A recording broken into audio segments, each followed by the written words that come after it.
era, whereas everybody have already moved forward already. Why do you think they are always in the infinite loop? So as long as you understand these two big pictures, you're already in the top 1% already. But knowing is one thing, doing what you know is another. Okay? Now, what are the key evolutions? Just very quickly so that you understand. You no longer think of yourself as a salesperson.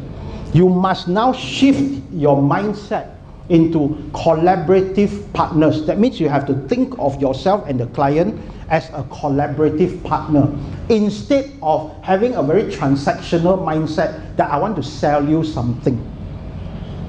You have to be a collaborative partner. Okay, that's the mindset. Clients are more successful. Your focus should be making your clients more successful through you or your services or your products. Read my lips again. Making clients more successful. Okay? You don't just match needs. You provide the best solution possible for them. Lastly, stay to make sure that your solution works. Not just take and faster run already. No. Make sure that it works. And therefore, you earn the trust of your buyers and stuff. Okay? Now, all this boils down to one thing, and one thing only, apart from being a mindset. It boils down to one thing, which is your intention. I would like you to really think about this. When you sit in front of a customer, what is your intention? Is it just to sell the person? Or is it to solve his problem? Think about it. Okay? Which brings me to this thing. Whose problem are you solving? You know, a lot of people always come to me, and just recently there was this guy who started, quite a successful young man, you know. So his hometown is in Taiping. He started quite a few businesses, and he realized that, hey, you know, in Taiping, the drains are all full of moss, and therefore as a result a lot of rubbish accumulates, and therefore a lot of mosquitoes and whatnot. So he somehow came up with this solution where he can spray the drains, and then the moss won't grow and whatnot. Okay, so he went to the Taiping council and whatnot and tried to sell this thing, blah blah blah blah blah blah. It didn't turn out well, so he went into another business, also didn't turn out well, and whatnot. So he came to me and said, hey Vicky, you know I have this dilemma. Everybody talks about, you know, being an entrepreneur, we should be, you know, tahan mati lah, never give up attitude lah. We should always persevere. When drop must fall, rise. When fall must rise. Wow, all nice sounding motivational talk lah. So he asked me up. At which point should we give up? So you know, in my Yoda thinking of I won't give you the answer lah. I will ask you back this question lah. At which point to give up is really within your own, you should answer your own question. First question you need to ask yourself is, whose problem are you solving? You know, I've had this lady who was selling insurance, you know, Koha, you may know. So he goes around, hey, can you support me?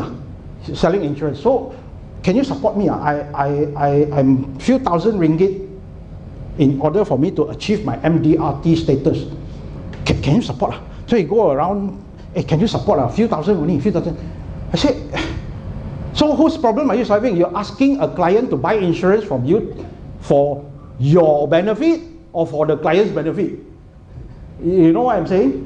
So on the same principle, I told this young man, you start all this business is for you to prosper, to make a sale, or is it to solve the client's problem?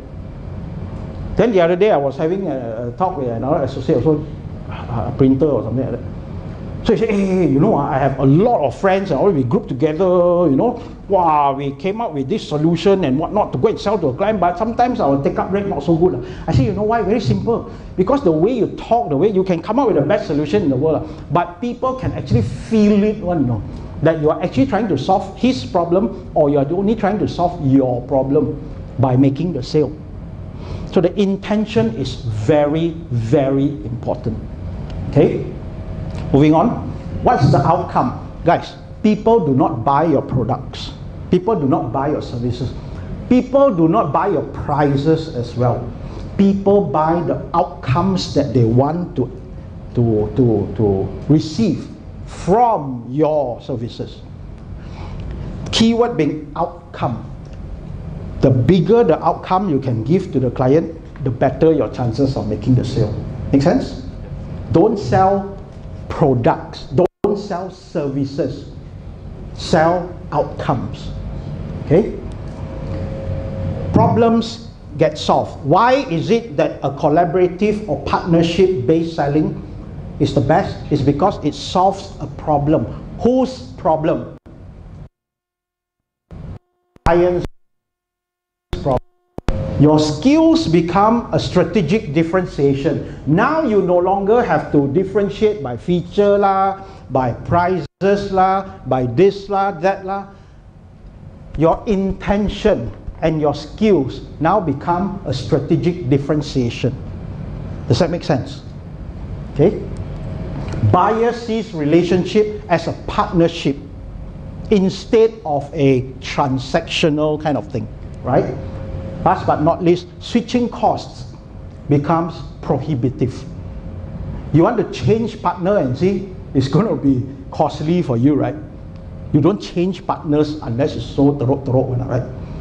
So if the client sees you as a partner, changing to a competitor is going to be quite prohibitive.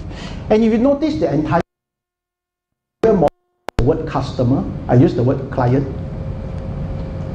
Do you know what's the distinction? Go and look up Oxford Dictionary. What does it mean by client?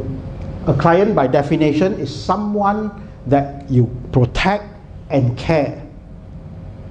If you look at clients this way, clients are someone that you protect and care, instead of a customer where immediately it becomes transactional already. Right? So you have to look at it this way, right? So all in all, I'm just going to close before the break with this. How many of you can honestly say you provide value for money? Show of hands. How many of you can honestly say you provide value for money? The rest of you? Oh my God, now we have a problem. You are not so value for money one. Okay? But where is the focus? The focus is on the value or the money? Value. Blue color.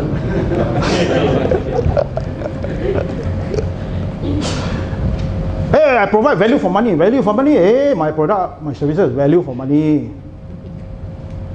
Focus is on money. So means your buyers say, hey, for this money that I'm going to give you, you make sure you get a lot of value. You know? Give me more, give me more, give me more, give me more. Give me discount, give me more add-ons, give me more this, give me more that. Free gift, whatever. Why? Because the focus is on the money. So I would like you to turn this around. Why don't you position yourself as money for value? Where's the focus? Blue color. Focus is on value, which means now I have the money. Hey, please sell to me. I give you the money because I want your value so much. Because you provide so much value. Turn it around. But I want up you some more. Value for value. That value for money is basically feature based, right? Money for value is needs based. Collaborative partnership based is value for value. What does that mean? That means in this partnership or this collaborative relationship, not only I benefit, not only I get value out of this relationship, You also get value by using my products and services. I don't benefit or get value just because you pay me, not because of the money, but because of this relationship. This partnership can 10x your business way beyond whatever that he's paying you, and I'll share with you later after the break. Okay, so think about this value for a value, and this is where you get a true win-win. We always talk about win-win, but it doesn't make sense to me because it's not win-win. It's I win, you lose, or you win, I lose. So if I have to add on an adjective to something that is already quite common, something is wrong somewhere, and I call it true win-win. It has to be true win-win. Okay? Can everybody repeat after me? VK is a mind reader. VK is a mind reader. With a little bit more enthusiasm, please. VK is a mind reader. VK is a mind reader. Absolutely. So I'm gonna wait, hang on, relax. I'm gonna leave you with this first, and I'm going to help you understand why you said this after the break. Okay? Now, you have 15 minutes, 11 o'clock, come back here. Guys, go.